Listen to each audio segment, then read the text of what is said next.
నామమే వినిపించాలి, తిరుమల పవిత్రతని కాపాడాలి. చంద్రబాబు నాయుడు గారు అన్యమత ప్రచారం అనేది ఇంకా ఉండదు అనేది చాలా క్లియర్ కట్గా చెప్పడం, ప్రక్షాళన ఇక్కడి నుంచే మొదలు పెడతాను తిరుమల నుంచే అని. ఏమండి, మన మోహన్ అట్లున్నాడు. మొత్తానికి తిరుమలలో గోవిందనామ స్మరణం తప్ప మరొకటి వినపడకూడదు, తిరుమలలో పవిత్రత తప్ప మరొకటి ఉండకూడదు అనేది ఈరోజు చంద్రబాబు గారు చెప్పారు. దీనికి మనం ఒక రీజన్ మనం చెప్పవచ్చు. అక్కడ మనం చూస్తే ఇటీవల అంటే ధర్మారెడ్డి గారు కావచ్చు, లేకపోతే ఒక ఆయనకు సంబంధించినటువంటి భట్రోత్ బ్యాచ్ కావచ్చు, వేటాడారండి ఉద్యోగుల్ని. పాపం వాళ్ళ మాట వినకపోతే వాళ్ళని తీసుకుపోయి ఆడో ట్రాన్స్ఫర్ చేసేయటం, వాళ్ళ మాట వినకపోతే వాళ్ళ మీద పనిష్మెంట్ కింద వాళ్ళ ఇది చేయటం, వాళ్ళ మాట వినకపోతే వాళ్ళందరినీ ఇబ్బందులకు గురి చేయటం. అసలు ధర్మారెడ్డి అనేటువంటి వ్యక్తి ఆడ యువగా ఉండి ఆయన చెయ్యని లాబియింగ్ లేదు. న్యాయమూర్తుల విషయంలో ఆయన లాబియింగ్ చేస్తానంటాడు, లేదా ఇంకేదన్నా పిఎంఓ ఆఫీసో, లేకపోతే ఇంకో మినిస్టర్ ఆఫీసో, లేకపోతే హోమ్ అఫైర్సో, లేకపోతే ఇతర ఏదైనా ఈడీనో, లేకపోతే సిబిఐయో, ఇట్లా ఐటీనో, ఇదే లాబియింగ్. ఆయన ఎందుకు అలా చేశాడు అనేది నాకు తెలియదు. కానీ పాపం ఆయన కుమారుడు కూడా చనిపోయాడు ప్రమాదంలో ఇటీవల. అయినా కానీ ఒకే ఒక కుమారుడు, మరి ఆయన చనిపోయినా కానీ ఆయనలో మార్పు రాలేదు అని చాలామంది ఉద్యోగులు ఆడ భావించి మాట్లాడుకుంటా ఉన్నటువంటి పరిస్థితి. ఎందుకు అలా చేశాడనేది ఎవరికి అర్థం కాదు. మరి జగన్మోహన్ రెడ్డి గారి మీద ప్రేమ ఉండొచ్చు, కానీ ఒక పవిత్ర దేవాలయంలో ఉన్నప్పుడు కొంత పవిత్రంగా ఉండాల్సిన బాధ్యత ఆయన మీద ఉంటుంది. కానీ వాటన్నిటికీ ఆయన తిరోధకాలు ఇచ్చారు. ఇప్పుడు అక్కడ ఉన్నటువంటి జనసేన వాళ్ళు, అక్కడ ఉన్నటువంటి అధికారులు ఆయన మీద కరప్షన్ ఎలిగేషన్స్ ఇన్ని ఉన్నాయి, ఆయన మీద పూర్తిగా విచారణ చేయండి అని చెప్పని కోరుతున్నారు. ఇప్పుడు అదే తిరుమలలో మనం ఇప్పుడు అక్కడ చూస్తే చంద్రబాబు నాయుడు గారు ఎంతమంది ప్రజలతో ఆయన కలిసి వెళ్తున్నాడండి. అలాంటి విజువల్ జగన్మోహన్ రెడ్డి గారు ఎప్పుడన్నా అలాంటిది ఉందా? తిరుమల వెళ్ళాడు కదా, ఆయన ఒక్కడే వెళ్తాడు, సతీ సమేతంగా ఏమి వెళ్ళడు. మరి ఆ విధంగా ప్రజలతో ఉండే విధంగా చేయాల్సింది ఎవరండి? అధికారులు చేయాలి. ఇప్పుడు తిరుమలలో చంద్రబాబు నాయుడు గారు వస్తే కూడా పరదాలు కట్టారు. లోకేష్ గారు బాబు పరదాలు తీయండి, ఆ పరదాలు ముఖ్యమంత్రి గారు జగన్మోహన్ రెడ్డి గారు మేము కాదు, మేము ప్రజల ముఖ్యమంత్రులం, ప్రజలతో ఉంటామని చెప్పని ఆయన తీపిచ్చి ఎన్ని లేకుండా చేసి నీట్గా ప్రజలతో కలిసి వెళ్ళినటువంటి పరిస్థితి చూసాం. మరి వీటన్నిటిని ఎలా చూడాలి, ఎలాంటి మెసేజ్ ఇచ్చినట్లు? ఇదేనండి. అంటే మనం ఎప్పుడూ కూడా పాజిటివ్గా చూడాలి. అధికారులు పాజిటివ్గా లేకపోతే, అధికారులు నెగిటివ్గా ఉంటే నెగిటివ్గానే క్రియేట్ అయ్యింది, పాజిటివ్గా ఉంటే పాజిటివ్గా క్రియేట్ అయ్యింది. సరే, మొత్తానికి అనేది సెలవు పెట్టి వెళ్ళాడు. మరి రాష్ట్రాన్ని విడిచి వెళ్ళొద్దని కూడా ఆదేశాలు, రాష్ట్రాన్ని విడిచి వెళ్ళొద్దు అని బయట కూడా ఉంటుంది సార్. సరే, ఒకసారి బయట ప్లే చేయండి. తిరుమల తిరుపతి దేవస్థానంతోనే ప్రారంభం కావాలి ప్రక్షాళన, ప్రసాదం, నీని, లేకపోతే పరిశుభ్రత, అన్నిటికీ తిరోధకాలు చేశారు. తిరుమల ఒక పవిత్రమైన దివ్యక్షేత్రం. ఈ పవిత్రమైన దివ్యక్షేత్రాన్ని అపవిత్రం చేయడం భావ్యం కాదు. తెల్లవారుజామున 3 గంటలకు సుప్రభాత దర్శనానికి వస్తే వైకుంఠం అంటే మనకు తెలియదు, పుస్తకాలను చదువుతాం. వైకుంఠానికి పోవాలని కోరుకుంటాం చనిపోయిన తర్వాత. ఆ సమయంలో ఇక్కడికి వచ్చి వెంకటేశ్వర స్వామి దర్శనం చేసుకుంటే వైకుంఠంలో ఉన్న అనుభూతిని కలుగుతాం. నేను ఎన్నోసార్లు ఫీల్ అయ్యాను, ఇప్పుడు కూడా ఫీల్ అవుతాను. 7 కొండల వాడ వెంకటరమణ గోవింద తప్ప, ఓం నమో వెంకటేశాయ తప్ప వేరే స్లోగనే ఉండకూడదు, వేరే వ్యక్తి జ్ఞాపకం రాకూడదు. ఆ పేరుతోనే మొత్తం ప్రక్షాళన చేస్తాం. మళ్ళీ భారతదేశం కాకుండా ప్రపంచం మొత్తం అభినందించే విధంగా ఈ టీజీని తీర్చిదిద్దామని తెలియజేసుకుంటూ. మోహన్ ఉన్నారండి. Right, Mohan sir.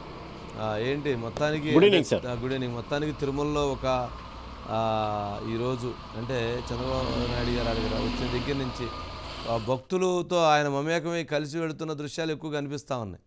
ఎక్కడ గోవిందనామ స్మరణ తప్ప ఇంకోటి ఉండకూడదు అన్నారు.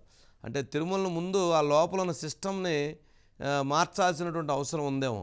అంటే అసలు ఇష్టానుసారంగా అసలు కరప్షను, అరే వాటర్ బాటిళ్ళు, ఆ బాటిళ్ళు ఉంటాయండి, దుర్మార్గం, అసలు అన్నీ ఒక కరప్షన్కి పెద్దపీట వేసినట్లున్నారు. దాన్ని అన్నింటినీ ముందు ఇమీడియట్లీగా సెటరేట్ చేయాలని చెప్పి అక్కడ ఉన్నటువంటి వాళ్ళు కోరుతున్నారు. వెళ్ళినటువంటి వాళ్ళు కూడా విపరీతమైనటువంటి కాస్ట్, విపరీతమైన ఛార్జెస్ పెంచుతూ ఉన్నారు.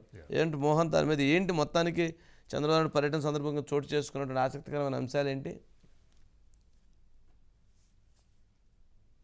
ఏదైతే నిన్న రాష్ట్ర ముఖ్యమంత్రిగా చంద్రబాబు నాయుడు పదవి ప్రమాణ స్వీకారం చేసిన అనంతరం కూడా కుటుంబ సమేతంగా నిన్న రాత్రి తిరుమలకు చేరుకున్నారు.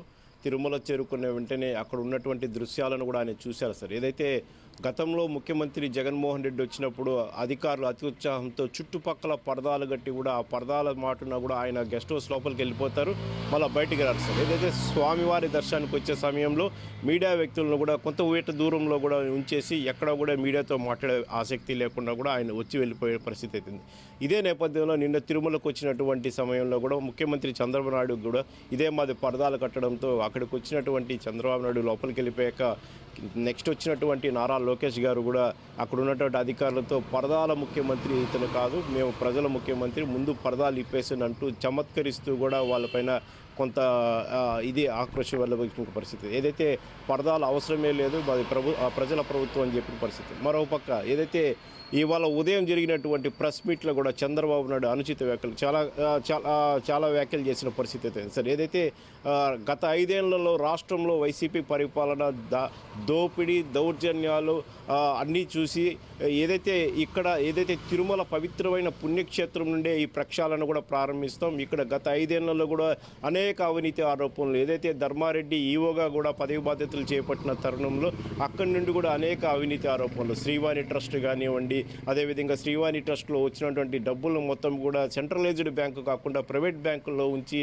అక్కడ వచ్చేటువంటి వడ్డీలు ఏం చెప్పడం, అదేవిధంగా శ్రీవాణి ట్రస్టులో ఏదైతే భక్తులు 10,500 చెల్లించి కూడా టికెట్ తీసుకుంటారో ఆ 10,500ని 2 బ్యాంక్ అకౌంట్లకు మళ్ళీ ఇస్తున్నారు. ఒకటి ఏదైతే టీటీడీకి సంబంధించినటువంటి బ్యాంక్ అయితే మరొకటి ప్రైవేట్ బ్యాంకులో కూడా మళ్ళీ ఇస్తున్నారని చెప్పి కూడా కథనాలు వినపడుతున్నాయి.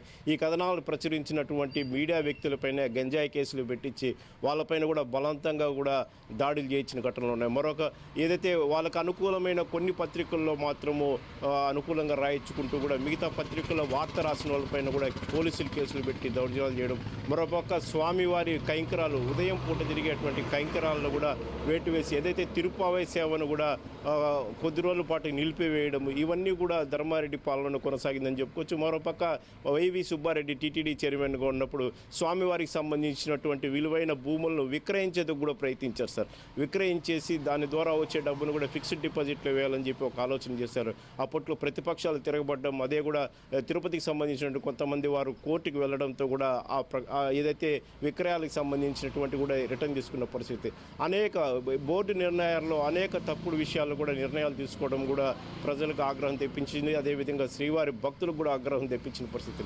ధర్మారెడ్డి ఈవోగా కూడా జాయిన్ అయినప్పుడు నుండి కూడా శ్రీవాణి ట్రస్ట్ అదేవిధంగా ఆయన తీసుకున్నటువంటి నిర్ణయాలు, ముఖ్యంగా సార్ తిరుమలకు వచ్చే భక్తులు టోకన్ లేకపోతే తిరుమలకు రాకూడదనే ఒక నిర్ణయం కూడా సార్.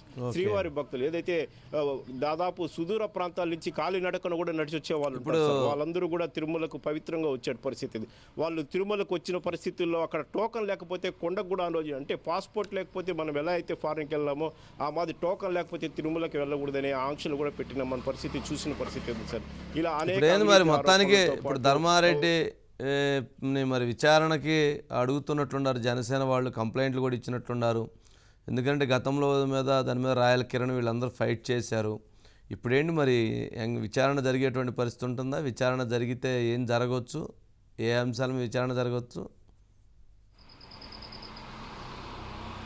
సార్ తప్పకుండా ఏదైతే శ్రీవాణి ట్రస్ట్, ముఖ్యంగా శ్రీవాణి ట్రస్ట్ నిధులు ఎక్కడికి వెళ్ళాయి, శ్రీవాణి ట్రస్ట్లో వచ్చే నిధులు ఏ బ్యాంక్ ఖాతాలో పడినాయి, ఇప్పటి వరకు ఎంత ఖర్చు లెక్క చేశారు, ఎక్కడెక్కడ ఆలయాలు నిర్మించారు, దానికి సంబంధించిన డీటెయిల్ అడిగినప్పుడు మాత్రము ఏదైతే గతంలో అటు నారా చంద్రబాబు నాయుడు కానివ్వండి, మరోపక్క పవన్ కళ్యాణ్ కానీ ఏదో సభలో ఉద్దేశించి శ్రీవాణి ట్రస్ట్ గురించి అడిగితే మాత్రం అప్పటికప్పుడు మేము ప్రాంతంలో ఆలయాలు నిర్మించామని చెప్పి లిస్ట్ ఇస్తున్నారే కానీ ఆ ప్రాంతంలో ఆలయం నిర్మాణం అయిందా లేదనే ఫోటోలు ఎక్కడ కూడా బయటకు వచ్చిన పరిస్థితి లేదు. ఏ ప్రాంతంలో ఆలయాలు నిర్మించిందనేటువంటి ఊరి పేర్లు కూడా స్పష్టత లేదు సార్. మరోపక్క ఏదైతే ఆయన తీసుకున్నటువంటి మరియు కొన్ని నిర్ణయాలు, గతంలో 500 రూపాయలు ఉన్నటువంటి రూములు ఆయన వచ్చిన వెంటనే ఎవరితో కూడా సంప్రదించకుండా 1000 రూపాయలు చేయడం, సామాన్య భక్తులు కొండకు రాలేని పరిస్థితిని చేయడం.